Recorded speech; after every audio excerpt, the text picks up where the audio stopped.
Hi everybody, Ben Packer coming to you from the old city of Jerusalem, Jerusalem Heritage House with our Packer on the Parsha.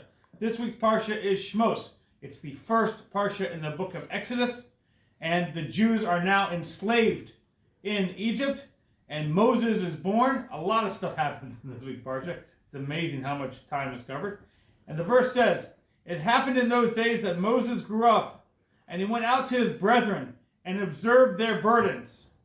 And he saw an Egyptian man striking a Hebrew man of his brethren. He turned this way and that, and saw there was no man, so he struck down the Egyptian, and he hid him in the sand." So obviously this is a bit of an extreme situation here, but it is Moses after all. But it says here that he went out and he observed their burdens. So Rashi, the commentator, says that he went out and he turned his heart and his eyes towards the suffering of his people. It's a very extremely important thing. First he intentionally went to observe the situation, and then he decisively acted.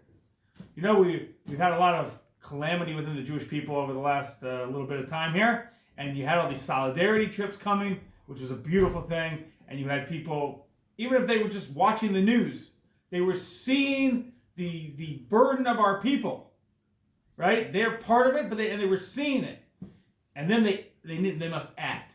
Many of them did, and that's what we have to do. We also have to act. It wasn't enough that Moses went from his high position within the royal family that he was adopted into. It wasn't enough that he went out and saw what was happening to his people, which in and of itself, that was very good thing that he did. But he also acted.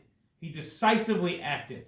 And you have to have both things. You have to have both the caring to go out and see what's going on, but then also the determination and the courage to act. May God grant us all the strength to do as our leader Moses did. Shabbat Shalom.